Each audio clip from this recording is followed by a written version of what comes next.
Evet efendim, hoş geldiniz, sefa geldiniz Cem Bey. bulduk. Amara Bey, siz de hoş geldiniz. Hoş bulduk. Amara Bey'i tanıt Cem. Fransızca mı? Yok, Türkçe tanıt. Ha, Türkçe Safir News diye bir internet sitesi var Fransa'da. Hmm.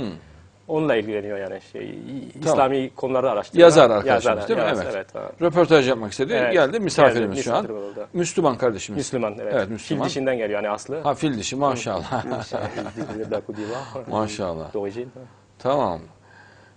Cem de bizi seven bir kardeşimiz. Evet, maşallah. evet. Fransızcası Evet. mükemmel. Fransa'da Evet, yaşamıştı evet, daha önce. Evet. Evet. Peki, röportaj için uygun şu an. Evet. Başlayabiliriz. On est disponible, vous pouvez commencer à poser vos questions. D'accord. Ben, je remercie Monsieur Adnan Oktar de nous recevoir parce qu'on a beaucoup entendu parler de lui. Size teşekkür ediyor yani bizi buraya konuk ettiğiniz için. Çünkü sizden çok bahsetmiş yani duymuş. Sizinle. Et c'est toujours intéressant de rencontrer quelqu'un dont on a déjà entendu parler. Çok her zaman yani iyidir yani birisinden konuştuğunu onunla buluşmak. Ça fait qu'on a beaucoup de questions à lui O poser. yüzden çok sorumuz var ona sonra. Maşallah. Voilà. Et j'aimerais bien savoir combien de temps on aura pour cette interview. parce que- Ne kadar süremiz var diye onu bilmek ister. Serbest. C'est libre. En tout cas, merci beaucoup parce que il faut savoir qu'en France, l'islam est très présent. Size çok teşekkür ediyor çünkü yani bilmek istiyor ki yani Fransa'da İslam çok mevcut yani çok bir Maşallah. Et Elhamdülillah. donc, on a certains repères qui sont liés à notre communauté musulmane en France. quel repère, c'est-à-dire Des repères, des choses à partir desquelles on situe tout ce qui se passe dans la communauté musulmane. par rapport à ce qu'il fait lui ou Lui ou d'autres personnes. Ha, quoi. yani sizin yaptığın veya başka kişilerin yaptıkları ameller için bunlar yani gazeteciler için yani bir odaklanma gibi bir konu oluyor yani. Evet, Kanto- kayıtlarımız Evet. gazetecilerin dikkati çekiyor. Evet, dikkat çekiyor. Evelallah. Evet. Evelallah. Maşallah. Et puis quand on a entendu parler de Adnan Oktar pour la première fois, on s'est posé des questions de savoir qui il était. Yani ilk kez Adnan Oktar'a duydukları zaman işte sorular gelmiş aklarına. Bu adam kimdir? Alors, on a entendu beaucoup de choses, Çok şeyler duydular. et puis quand on le rencontre, vraiment, je crois que c'est l'occasion de clarifier. Evet, ve onu onunla karşılaşınca işte tam fırsat ona soruları sormak için yani her şeyi aydınlatmak için yani tam Maşallah. Voilà, donc je lui dis merci quoi, de m'accorder cet entretien. yani size teşekkür Maşallah. ediyor bu görüşmeyi yaptığınız için. Maşallah. Siz bu asrın Bilal-i Habeşilerisiniz siz inşallah. Il dit que vous êtes le Bilal Habeş de ce siècle, Inch'Allah. O da zenciydi biliyorsun. Lui aussi, il était noir. Ve Ouais. J'aimerais bien marcher dans les pas de Bilal, mais Ouais, o da umar ki yani onun Evet. İnşallah. yoluna gider inşallah. İnşallah. ouais. Alors, la première question qu'on s'est posée dans ma rédaction à Safir News, c'est par rapport à la relation entre Adnan Oktar et Harun Yahya. Yani ilk kez yani ilk soru gelen onun gazetesinde Safir News'da yani Adnan Oktar'la Harun Yahya'nın bağlantısını Voilà, parce que evet.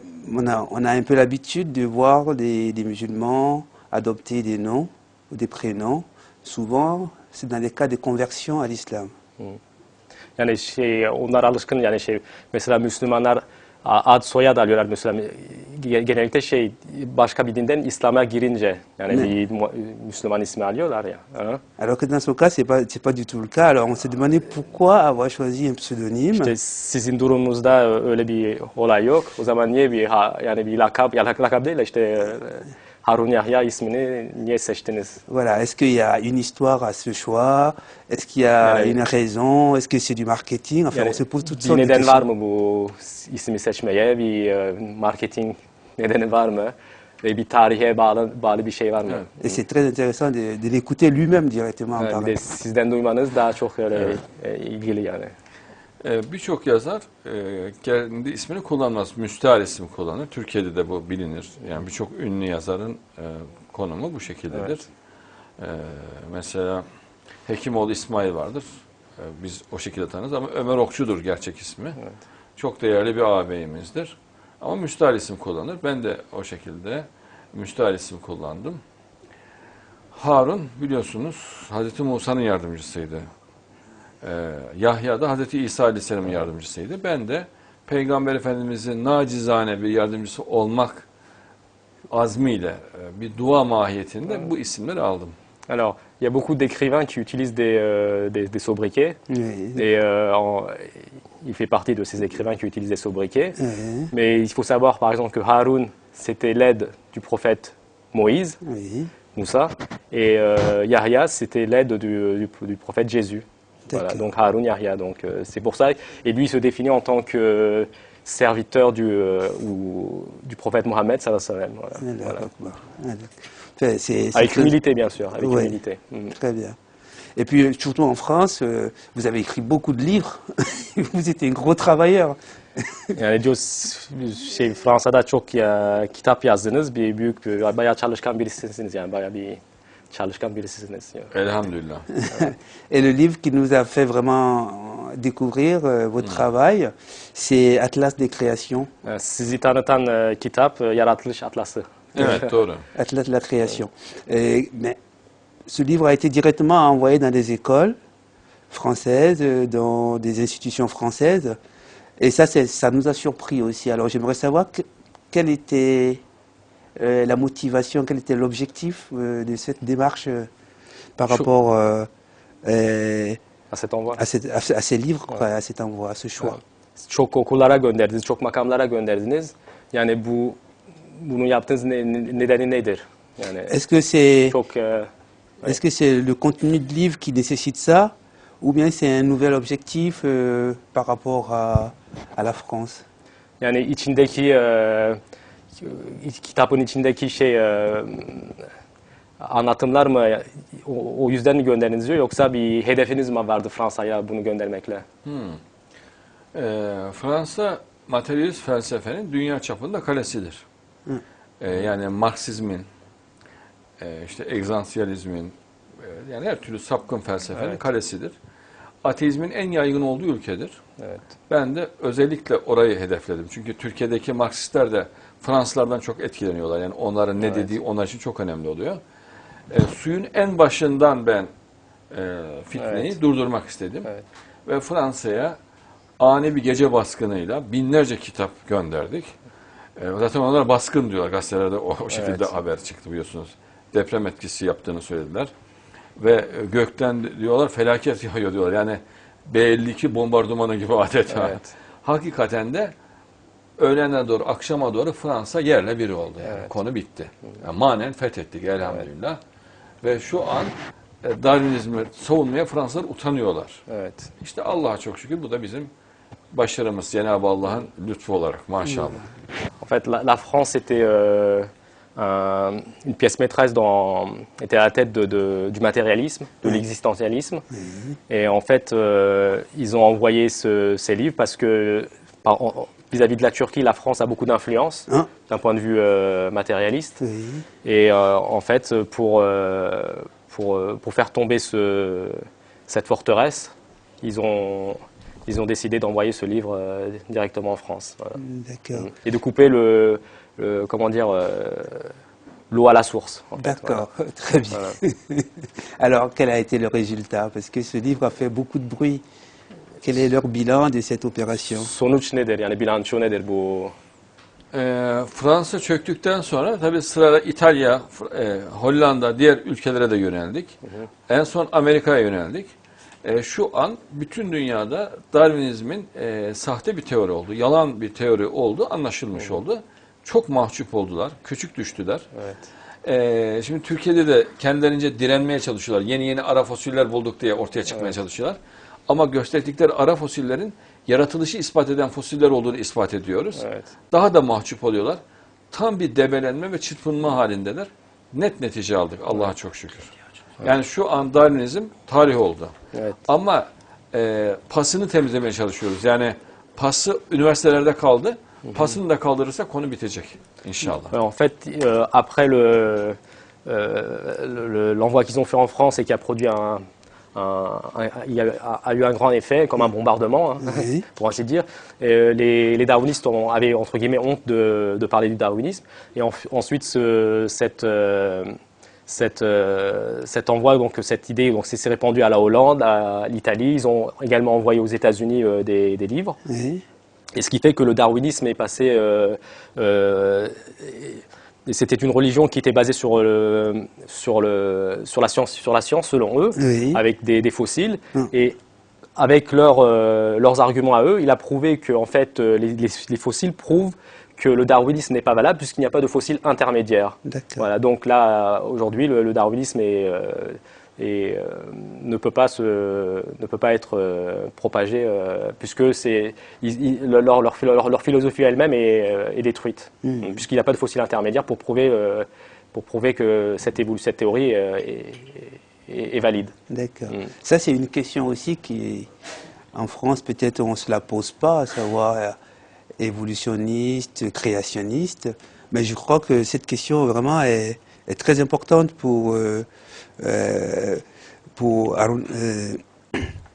Haroun Yahya. Et puis j'aimerais bien savoir comment vous situez l'importance de cette question dans la foi musulmane. Il y a un dieu qui evrim sorunu, işte yaratılış sorunu Fransa'da o kadar bilinmiyor gibi olabilir. İslamiyet'te bu bilinci yani bilimi nasıl değerlendiriyorsunuz? Müslüman ülkelerin büyük bir bölümünü komünistlerin eline teslim etmişlerdi. Müslüman alemlerin de büyük bölümünü Darwinist ve materyalist hale getirmişlerdi. Bu belayı da ortadan kaldırdık. Yani Filistin, Suriye, Mısır, Irak hep Bağızçıların, komünistlerin kontrolündeydi. Fas, Tunus, Cezayir, Libya'ya kadar. Darwinizmi yerle bir edince onlar da o beladan kurtulmuş oldular. Müslüman alimlerin de epey bir kısmı, yani çok büyük bir bölümü Darwinist ve materyalistti. Onları da bu belanın içinden kurtarmış olduk. Şu an yine onlardan da debelenenler, çırpılanlar, yani sanki o fikri gerçekten savunuyormuş gibi kendini göstermeye çalışanlar var ama teoriyi çökerttiğimiz için artık yapacakları bir şey kalmadı. Yani komik duruma düşüyorlar şu an sadece. Az içinde bir çırpınış halindeler. Çünkü Kur'an'da evrim teorisinin olduğunu iddia ediyorlar. Bu çok mesnetsiz ve çok mantıksız bir açıklama. Çünkü Hazreti Musa asasını atıyor, bir anda yılana dönüşüyor. Nerede burada evrim? Hazreti İsa çamurdan kuş biçiminde bir şey yapıyor, üfürüyor. Kuş anında uçuyor. Nerede burada evrim? Yani yalan söylediklerini, doğru söylemediklerini biz ispat etmiş olduk. Ayrıca cenneti de düşünmediler. Cennette huriler var, gılmanlar var, vildanlar var, cennet evleri var, cennet bahçeleri, cennet arabaları var, cennet mobilyaları var, eşyalar var. Bunlar evrimden mi oldu? Bunları da Allah yarattı. Bunları da hatırlatınca bu tip alimler suspus oldular. Yani direnenler de işte gazetelerdeki konumlarını devam ettirmek için, onlara biraz da yaranmak için, gazete patronlarına yaranmak için inanmadıkları bir şeyi halen savunuyor gibi gösteriyorlar kendilerini. Ama gerçeği şu an halk da anladı, onlar da anladılar. İnternet girişlerini bana bildirsene. Alors, en fait, la question que vous posez, donc en fait beaucoup de pays musulmans étaient sous l'influence du darwinisme, et donc c'était des pays communistes comme la Palestine avec le gouvernement Abbas en Irak et la Libye, l'Algérie. Alors les musulmans, grâce à son action, ont été sauvés du darwinisme, qui est aujourd'hui une théorie qui est un état comique, puisqu'il est prouvé qu'il n'y a pas de fossile intermédiaire, donc la théorie est nulle. Aujourd'hui, ils sont en train de gigoter, ils se défendent du mieux qu'ils peuvent, mais bon, ils sont en état ils sont fortement affaiblis. Et certains savants qui affirmaient que dans le Coran, il y avait la théorie du darwinisme, en fait, ceci est tout à fait illogique, puisque quand Moïse a jeté son bâton et qui a avalé qui s'est transformé en serpent, qui a avalé les ficelles des Égyptiens. Donc, ça prouve bien qu'il n'y a pas d'évolution. Quand le prophète Jésus a pris un peu de boue dans sa main, qu'il a soufflé, il s'est transformé en oiseau, il a commencé à voler, donc ça prouve bien qu'il n'y a pas d'évolution. En plus, ces savants qui disent comme quoi dans le Coran il y a l'évolution, alors comment ça se fait qu'il y a une évolution dans le paradis où il y a des houris, les femmes du paradis donc, qu'il y a des jeunes garçons qui font du service éternellement, où il y a des maisons, tout ceci ne s'est pas fait avec l'évolution. Donc D'accord. les savants ne sont que ces sortes de savants ne sont que sur des